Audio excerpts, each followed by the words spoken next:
જય જિનેન્દ્ર. મારું નામ સીપી દલાલ. હું નિવૃત્ત પોલીસ ઓફિસર છું. હું આસિસ્ટન્ટ કમિશનર ઓફ પોલીસ તરીકે 2003ની સાલમાં નિવૃત્ત થયેલ છું અને હાલ રાજકોટમાં મારા પરિવાર સાથે રહું છું. આજે પૂજ્ય જનકમુનિ ગુરુદેવની મારા સંભારણા હું રજૂ કરું છું. આ એક એવું વિશાળ વ્યક્તિત્વ જૈન સમાજ માટે જ નહીં, સમગ્ર માનવજાત માટેનું ગુરુદેવ એક એવું વ્યક્તિત્વ હતું અને મારા અત્યંત સદનસીબે મને એમનો બહુ નજીકથી પરિચય થયો. 1982ની સાલમાં હું જુનાગઢ સિટીમાં પોલીસ ઓફિસર તરીકે ફરજ બજાવતો હતો. ત્યારે ગુરુદેવનું ત્યાં ચાતુર્માસ હતું અને પોલીસ ઓફિસર તરીકે અને એક જૈન તરીકે અવારનવાર ગુરુદેવના સાનિધ્યમાં જવાનું થયું અને ધીરે ધીરે એમનું એક લોહચુંબક જેવું મોહક વ્યક્તિત્વથી હું એટલો બધો આકર્ષાયો અને ત્યારથી તેમના અંતિમ સમય સુધી હું ગુરુદેવની ખૂબ નજીક રહી શક્યો એ મારા અહોભાગ્ય છે.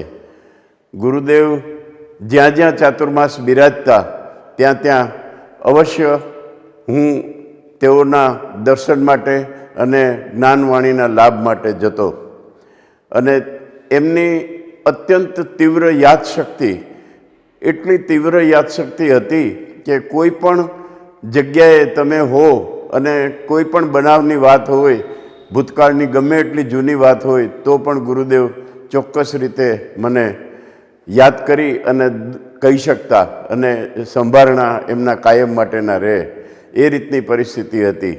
જ્યારે જુનાગઢ પછી ઘણો સમય રાજકોટમાં પણ એમના અવારનવાર ચાતુર્માસ અને અન્ય જગ્યાએ લાભ મળ્યો અને એમની જન્મજયંતિનો એક પ્રસંગ જેતપુરની અંદર જ્યારે ઉજવાયેલો ત્યારે હાલના ભારતના વડાપ્રધાન અને ત્યારના ગુજરાતના મુખ્યમંત્રી તેઓના દર્શન માટે પધારેલા જન્મજયંતિના કાર્યક્રમ વખતે અને ત્યારે ખૂબ નજીકથી તેઓનું મને સાનિધ્ય પ્રાપ્ત થયેલું. એક બંદોબસ્ત માટે નહીં પણ નિવૃત્ત પોલીસ ઓફિસર તરીકે જ્યારે પણ મોટા કાર્યક્રમો હોય તો મને એમનો આદેશ રહેતો કે દલાલ તમારે આ બાબતમાં વિશેષ ધ્યાન આપવાનું છે અને મારું સૌભાગ્ય હતું કે હું દર વખતે એ રીતે રહી શક્યો. પૂજ્ય ભાગ્યવંતાબાઈ સ્વામીના સંથારાના સમયમાં પણ એ જ રીતે ગુરુદેવના આદેશ અને એનાથી મને ખૂબ ખૂબ લાભ મળેલો. ગુરુદેવના વ્યક્તિત્વ વિશે આપણે જેટલું કહીએ એટલું ઓછું છે. એમના ચમત્કારો ગણો કે જે કંઈ ગણીએ, જૈન સંપ્રદાય અને જૈન ધર્મ ચમત્કારોની વાતમાં માનતું નથી, પણ જ્યારે આપણી બુદ્ધિથી કોઈ પણ વિશેષ વસ્તુ આપણે જોઈએ, જાણીએ અને સમજીએ, જ્યારે આપણે એને સમજી ન શકીએ, એનું અર્થઘટન ન કરી શકીએ, ત્યારે એને આપણે ચોક્કસ ચમત્કારની જેમ જ સ્વીકારવું પડે. ગુરુદેવ વચનસિદ્ધ પુરુષ હતા અને એમના કહેલા શબ્દો લગભગ ક્યારે પણ ખોટા પડ્યા નથી એવો મારો જાત અનુભવ છે. છેલ્લા સમયની અંદર જ્યારે રાજકોટમાં બીમાર હતા અને હોસ્પિટલમાં હતા અને છેલ્લે એમને અહીંથી એરલિફ્ટ કરી અને સારવાર માટે બોમ્બે લઈ જવાનું નક્કી થયું જૈન સમાજ દ્વારા અને બોમ્બેના જૈન સમાજ દ્વારા, ત્યારે પણ હું નજીક હતો એ મારું સૌભાગ્ય હતું.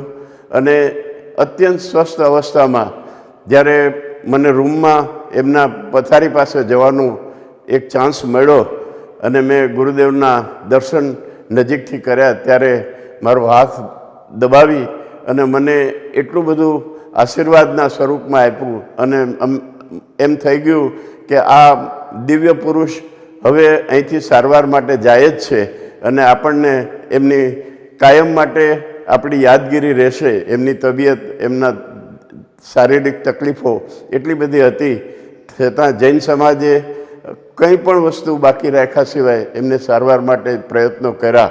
પણ એક આ વિરાટ વ્યક્તિત્વને જૈન સમાજે જ નહીં સમગ્ર માનવ જાતે ગુમાવેલું છે અને એમની ખોટ કદી પૂરી શકાય એવી નથી. એમના શિષ્યવૃંદોની વાત કરીએ, એમને દીક્ષાઓ આપે, તમામ એમના શિષ્યો, ગુરુણી ભગવંતો અને જૈન સમાજના તમામ શ્રેષ્ઠીઓમાં નિર્વિવાદ રીતે ગુરુદેવનું વ્યક્તિત્વ એક આગવું પાસું રહ્યું અને આપણે હજી પણ એમને ભૂલી શકતા નથી. સમાજના ઉપયોગી કાર્યો પણ ગુરુદેવે એટલા જ કર્યા. પોતાના વતનના ગામની અંદર ઉપાશ્રય, શાળા અને જ્યાં જ્યાં સમાજને જરૂરી હતી, ધર્મની સાથે એણે લોક કલ્યાણ પ્રવૃત્તિને પણ ખૂબ ઉચ્ચ રીતે વણી લીધેલી હતી અને એનો દાખલાઓ આજે આપણે નજર સમક્ષ જોઈ શકીએ છીએ. રાજકોટની અંદર જૈન કન્યા છાત્રાલય એમની જ પ્રેરણા છે. આવા તો અસંખ્ય જેતલસરમાં જુઓ, કેટલી જગ્યાએ યાદ કરીએ એટલું ઓછું છે.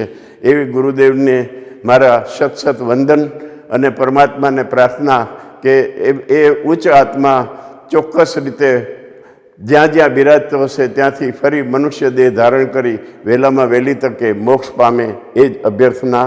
જય જિનેન્દ્ર, જય જ્ઞાનેન્દ્ર.